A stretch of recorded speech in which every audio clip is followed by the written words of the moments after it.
What if I tell you something uncomfortable? You're not guaranteed tomorrow. Not your plans, not your dreams, not even your next breath. And yet, you're living like life is unlimited. Your time on earth is limited, and you know it. Everybody has to die one day. And that death, how it'll come, it's not even fixed. It's uncertain. Death is uncertain. And yet, you're waiting for the perfect time, waiting for the right age, waiting for approval, waiting for life to begin. But here is the truth no one wants to face. Life is already happening, and you're missing it. Look around you. How many moments did you actually live today? And how many did you just survive? Imagine one day you're dead, and when you go to God and you say, please, God, give me another chance, and I will live the life. I won't face society. I won't be like people are nowadays living like actors. Film written by the society. They will study till the age of 18 and get the job till the age of 25. Earn this much, behave like this, don't do this, don't do that, that's not the right age, don't do that. What will people say? And slowly, without even noticing, you stop listening to your own soul. You start chasing approval instead of happiness. You start building a life that looks successful but feels empty. Nowadays, people are hollow. Deep inside, they're empty. Imagine a boy or girl sitting in a room, scrolling throughout the day, feeling lifeless. They do not want to even go out. Like zombies, eating, sleeping, scrolling on the bed. They do not even want to get up from the bed. Remember, in school, you're like 6 hours of school, 3 to 4 hours of coaching. Literally, you are giving 10 hours of coaching months to study, and then you are going to do homework in 2 to 3 hours, 12 hours throughout 18 years. Remember the moment you enjoyed, and you literally nowadays you sit and remember that moment. That like, I wish I could go to the past. And now you're living like this, and then after some time you will regret it. 10 years later, you will say, maybe I should. God, please help me to travel 10 years before, 10 years in the past, because you're starting to build a life that looks successful but feels empty. You're empty inside, and the scariest part, you convince yourself, I will live later. But later is not promised to anyone. Like you say, I'll do my homework tomorrow, I will start tomorrow, and that later, that tomorrow never comes. I will tell you, there was a distant relative of mine, a brilliant student. Literally, he was good at everything. He was topper in his class. Literally, A grades in all subject, A plus. Like he would get full marks. He was good at every sports and got a great job in good company. On paper, life was perfect. What he thinks he will do that. He wanted to get abs. In next 2 years, he got ab and literally that aesthetic physique. But he had one dream. He always said, one day I want to travel. I want to see mountains covered in snow. His dream was to see snow. He wanted to feel that silence, that freedom.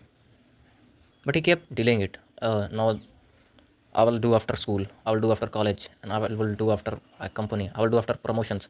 I don't have enough savings. I'll do it next year. And then life changed suddenly. And throughout his life, he only traveled 3 places, which was also due to job. But suddenly, his life changed. He was diagnosed with aplastic anemia, a rare and serious blood disorder. But in a short time, everything stopped. No more next year, no more someday, no more later. He never saw the snow. And that hits harder than anything else because he didn't die without success. He died without living his dream. And that makes you question everything. How many later are you betting your life on? Remember, life is uncertain and death is uncertain. What will happen tomorrow, nobody knows. Life was never meant to be only productive. Life is not a checklist. Life is experience. It is laughter that hurts your stomach. It is tears that clean your heart.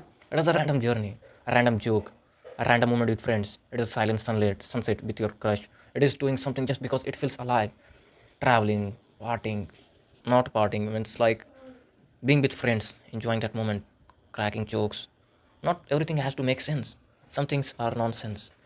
Like when you're with your friends, your words doesn't make even sense. You're literally hypothetical. Not everything has to be productive. Sometimes you just need to live and you should need to feel alive. In Attack on Titan, there is a moment where Captain Erwin leads soldiers into a hopeless situation. They know many will not return, but still he asks them to move forward. Not because victory is guaranteed, but because meaning is created in action, not certainty. Inspire them to throw everything into one final jar. Not for comfort, not for safety, but for something greater than fear. And that is the lesson. You don't wait for life to be safe. You live it while it is uncertain. Because waiting for certainty means never living at all. Think about movies like Pursuit of Happiness. The main character is not successful from the beginning. He is struggling, broken, alone. But he keeps going. Why? Because he refuses to let life pass without meaning. Or think about Into the Wild. A young man leaves everything behind to search for truth, freedom, and life itself. And what does he realize at the end? Happiness is only real when shared. Meaning life is not about isolation or perfection. It is about experience, even if it's imperfect, even if it's messy, even if it's uncertain. Buddhism teaches something simple but powerful. Attachment to future and past creates suffering. Life is only ever happening in the present moment, not yesterday, not tomorrow, just now. And yet, most people are never here. They are either stuck in regret or trapped in anxiety about the future. But the present moment is the only place where life exists. If you're not living it now, you're not living at all. Look at the people like Steve Jobs. He didn't live a life of constant comfort. He traveled, he explored, he observed life deeply. And those experiences shaped his creativity. He once reflected that facing mortality made him realize something. Life is too short to live someone else's dream. Even the founder of big companies didn't become great by staying safe, staying inside the rooms. Nike grew because Phil Knight explored the world, made people, traveled, and built ideas from experience, not just theory. Steve Jobs also went to India, and then he got inspired. The pattern is simple. Those who experience life deeply create deeply. You have to feel the life, you have to live the life, you have to feel more experiences. Across history, explorers, monks, thinkers all understood one thing: truth is not found in comfort. It's not in your comfort zone, like sitting at one place and watching everything Netflix, scrolling Instagram, watching shorts.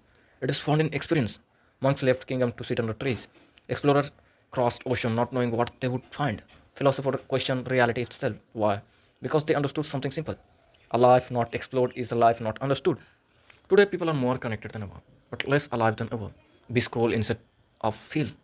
And we say it doesn't feel the same way anymore. We post instead of experience. And you remember the past moment again and again. We compare instead of living. And slowly, life becomes content instead of reality. You don't even realize when. Your phone became your escape. Your routine became your cage. Your dreams become someday, another day, tomorrow, later. Remember, no, just imagine if you die someday and there is a God and you go to God, God give me another chance, please give me another chance, and I will live the life. And God asks, you haven't lived your life. You will say, like, education, you will say, it was due to my parents. You will say, college, it was due to society. Job, it was to fill empty pockets. It was to generate some income to for a better life. You will say the car, the house, everything you have done, what's not yours. It was of your, it was from expectations. It was because of what will people say about you. It was about people's opinion. There was not a single opinion of yours, not a single choice of you. You haven't lived your own life the way you wanted to, but you have lived your life showing up to the people the way they wanted to leave you. The real you is lost somewhere. And then God gives you files after files and say that you are saying the same thing in your next lives. Look at this. This is 7 lives. You have asked for me to give me another chance, another chance. Now you're asking it for the 8th time. So stop making excuses. Just execute. Just live your life. So what do? You don't quit life. You don't escape responsibility. You simply start living differently. Start small. Take a small walk without your phone.